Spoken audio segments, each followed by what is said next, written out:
Olá para você que assiste. Nesse vídeo vamos discutir a grafologia usada com abduzidos, que é algo que tem sido discutido aí ultimamente, com a ideia de filtrar melhor os abduzidos e também tentar mapear a personalidade deles de acordo com o que aconteceu com cada um. Então, para começar, vamos ter algumas noções de grafologia. A grafologia não é nova, começou já tem algumas centenas de anos. O primeiro livro foi em 1622 e foi um documento de Camilo Baldo.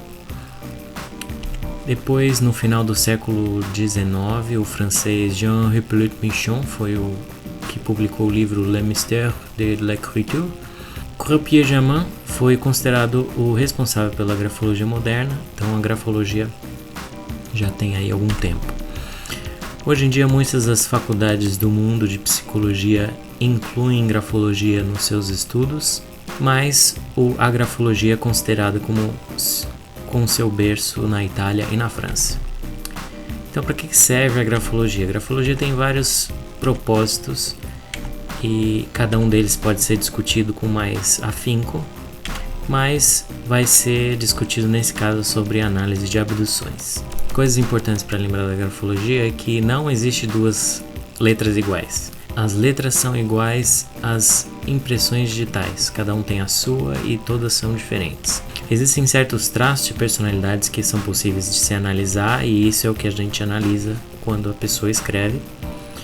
Não são somente uma coisa ou outra, são o conteúdo e o contexto e principalmente os traços na letra. Dependendo do humor, dependendo de remédios, dependendo da posição que se escreve, tudo isso pode influenciar na carta e pode influenciar no resultado do laudo, então tem que ter cuidado em que situação fazer uma carta para ser analisada. E letra bonita não significa personalidade positiva, nem todas as pessoas que escrevem bonitinho têm uma personalidade boa. Lembrando aí de Einstein que tinha um garranchão e já sabemos quem que ele era, um gênio aí da física e física quântica.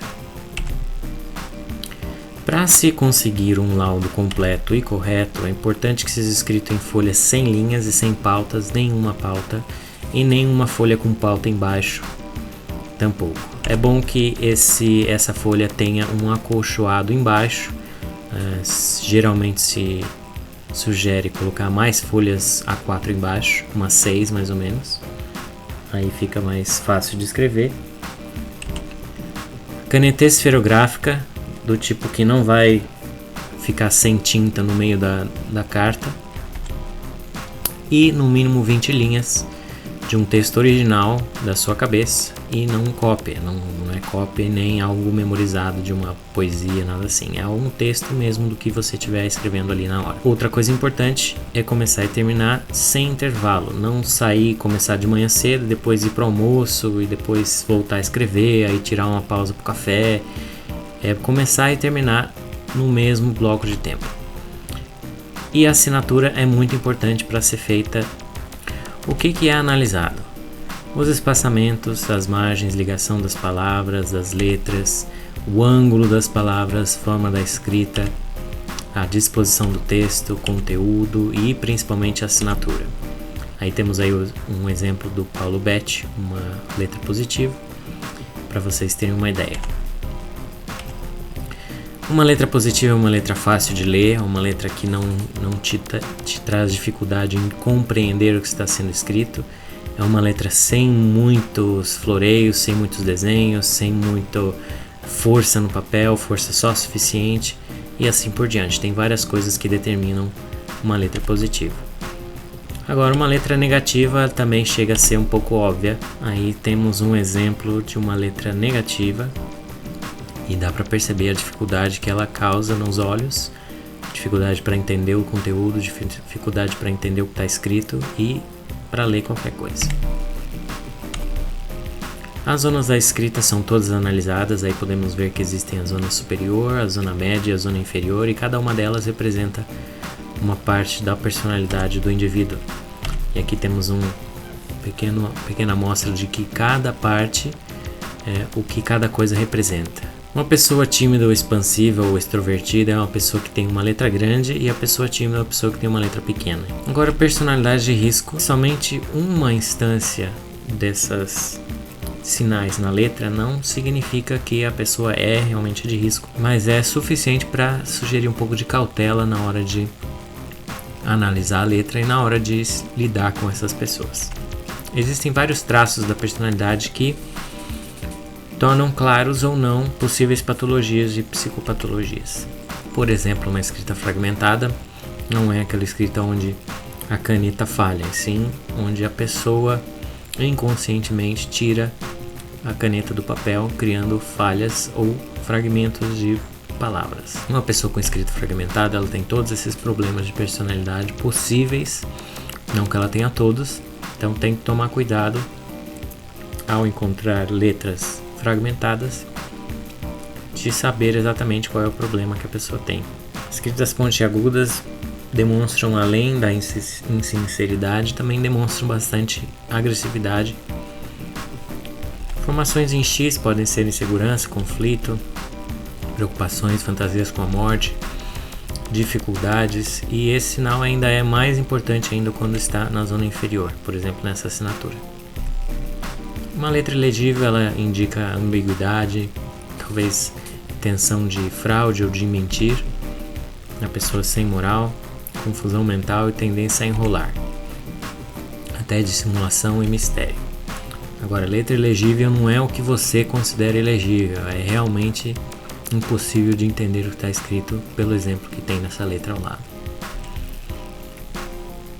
Letras em forma de armas podem simbolizar impulsos ou ideias inconscientes ou até conscientes.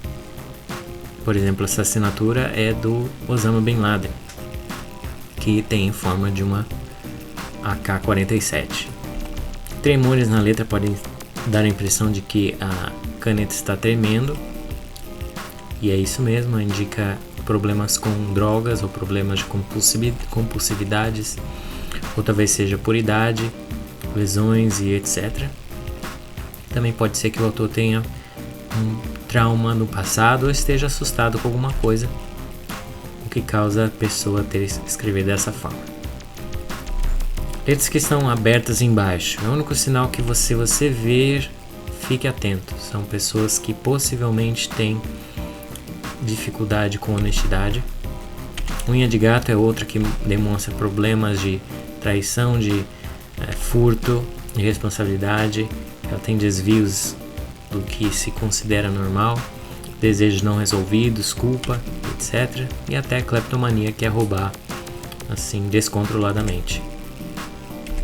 Aí temos um exemplo de uma letra com unha de gato. Exemplos de análise aí, algumas coisas que são analisadas para que se tenha uma ideia de como que se faz uma análise grafológica.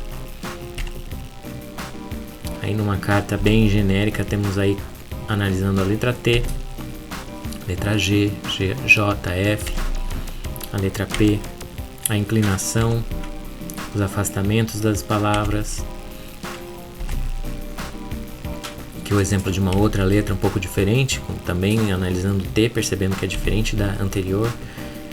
Também o G e o J, o F, a letra P, percebe-se bastante diferença aí, a inclinação, os afastamentos, e até na letra S, que tem um desenho mais característico. Deem um clique aí no curtir, compartilhem e assine o nosso canal aí para mais vídeos sobre o inquérito extraterrestre.